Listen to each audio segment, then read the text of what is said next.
Time. Do want to get right back to a big story that we have been following here over the last day as we saw this post from President Donald Trump on Truth Social. He said, quote, based on the highly provocative statements of the former president of Russia, Dmitry Medvedev, who is now the deputy chairman of the Security Council of the Russian Federation, I have ordered 2 nuclear submarines to be positioned in the appropriate regions just in case these foolish and inflammatory statements are more than just that. Words are very important and can often lead to unintended consequences. I hope this will not be one of those instances. Thank you for your attention to this matter. I want to discuss about all of that here, so I do want to bring in a guest. We do have Cliff May, the founder and president of the Foundation for Defense of Democracies and a good friend of the show. Cliff, thank you so much for taking the time to be here with us today. Good to be with you, Josh.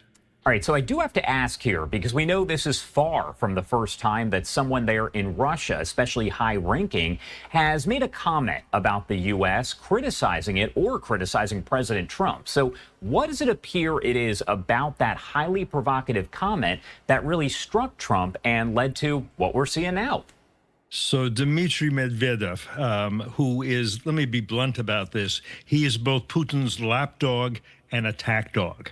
That's sort of his role here.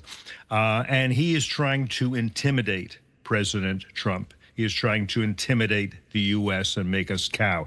He recalls very well, frankly, that every time he threatened Biden, Biden said, we can't provoke President Putin. We want to de-escalate.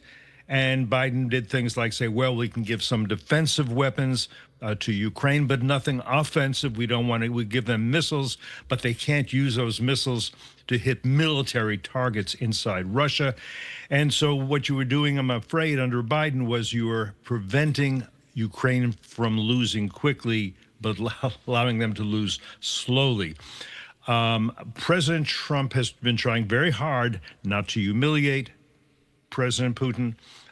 President Putin needn't lose face. I think he made it kind of clear implicitly that if President Putin would have simply agree to a ceasefire, he would be able to keep, say, Crimea, which he conquered and annexed in 2014.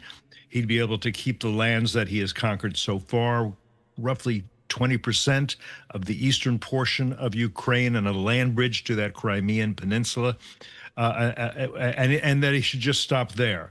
And Putin, in conversation after conversation, as you know, with Trump, was, as Trump said, tagging me along. In other words, stringing me along, saying, yeah, I want peace too, but I need to, but let's talk, we'll get to that.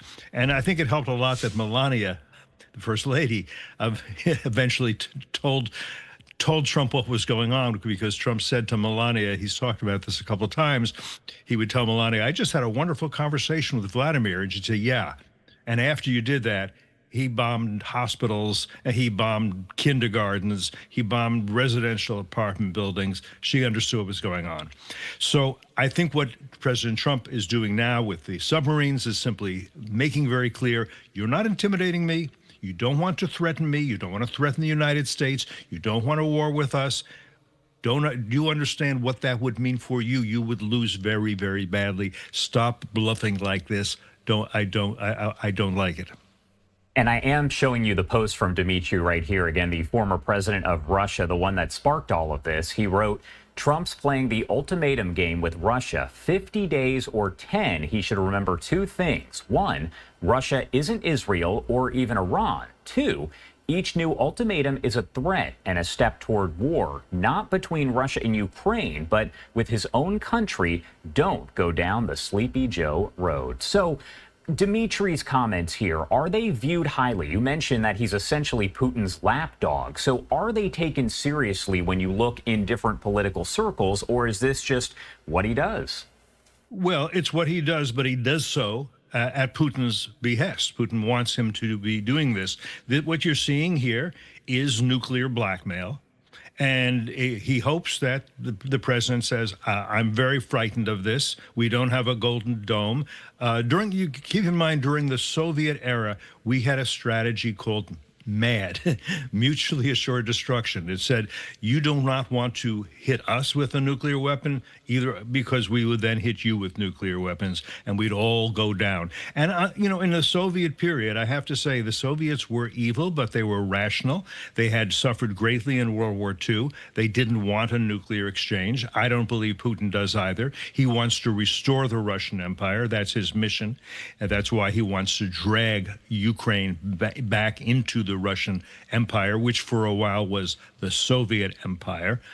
But he can threaten this, and if he wins, it's a huge win if America backs down and says we can't interfere with anything that Russia wants to do. But keep in mind, if we succumb to nuclear blackmail from Russia, then we surely will succumb to nuclear blackmail from communist China, and why not from Kim Jong-un? He has nuclear weapons and intercontinental ballistic missiles as well. Tehran would have done the same thing, but President Trump, wisely, I would say, bombed Fordo and a couple of other nuclear weapons facilities, which at least sets back the Islamic Republic's drive to have nuclear weapons and the missiles to deliver them anywhere on Earth.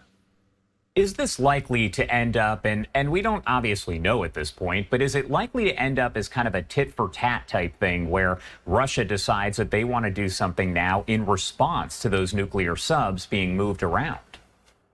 I doubt that very much. I think there's a reason why Putin is using Medvedev for this and keeping this at arm's length. I don't think Putin wants to see the destruction of Russia. I don't think he wants a war with the U.S. What he wants is to restore the Russian Empire. Ukraine, very important part of that. Belarus, the name of that country means White Russia, was part of the Russian Empire, was part of the Soviet Union, of course. It's essentially a vassal state at this point. He is working very hard and successfully, I would say, Putin, to drag Georgia, an independent nation, back into Russia's embrace. He took in 2008 two provinces away from Georgia, and he's manipulating the current government of Georgia. He's interfering in Moldova, also an independent state that was part of the Soviet Union, part of the Russian Empire. He is threatening the Baltic states of Lithuania, Latvia, Estonia. Those were republics of the Soviet Union that the United States, by the way, never recognized as republics of the Soviet Union, always recognized their independence.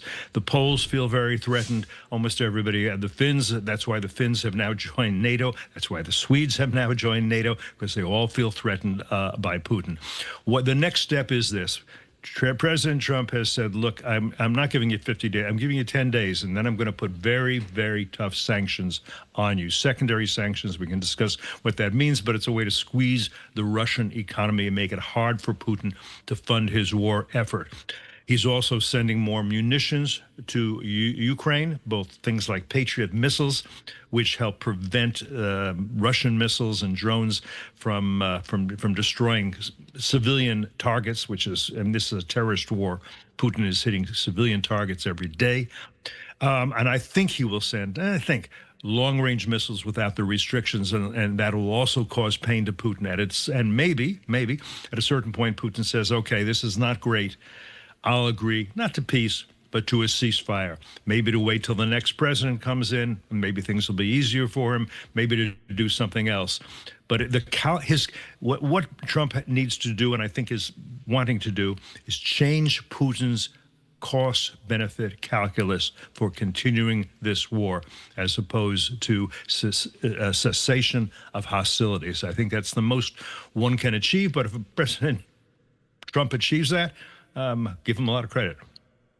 And my final question for you here, how have we kind of seen a shift over the past several weeks and months? Because if you look months back, we saw President Trump and Ukraine's President Volodymyr Zelensky kind of arguing there, things getting heated inside of the Oval Office. Now, of course, we see President Trump and Russia's President Putin not necessarily getting along. They're kind of butting heads there. So how have we seen the views that President Trump has on the war itself kind of change over the past several weeks and months?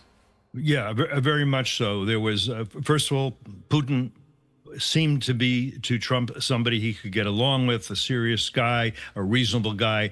But now I think he understands that's not the case. This is a former KGB lieutenant colonel, and what he says and what he believes and what he means are very different. He's gotten frustrated and fed up with Putin to a great extent. I think that's true. And I think, again, I think Melania Trump made clear to him, this guy is not your friend. This guy is not somebody easy to do business with. He's a thug. She knows she was born in a communist country, keep in mind. As for Zelensky, they didn't get along for a while for various reasons. They're getting along better. Why? Because Zelensky said, tell me what you want. You want a deal on minerals? I'll give you a deal on minerals, absolutely. But you got to have an independent Ukraine to go to complete that deal. You want a 30-day ceasefire? You got a 30-day ceasefire. Zelensky is saying yes, yes, yes to Trump. Putin is saying no, no, no. That changes Trump's attitude towards both of them. I think Trump is seeing the situation more clearly now than he did with help from Melania and because of the intransigence and truculence of Putin, and Zelensky being very willing to say, we want to be your friend, your ally. We want to be we want to be a partner, not a dependent. We're not asking for boots on the ground. We are asking for the weapons we can use to fight America's #2 adversary, who keeps threatening you, by the way. Wouldn't it be, we want to be helpful to you, and we want to be led by you as part of the free world. That's a pretty good argument, it seems to me. All right, Cliff May, thank you so much for taking the time to join us here and help break it down. As always, we appreciate your time. Thanks, Josh. Always good to see you. Good to see you. 10:55 on the East Coast, 7:55 on the West Coast. We do have to head to a quick 2-minute commercial break, but so much more live news coming up here on this Saturday, August 2nd.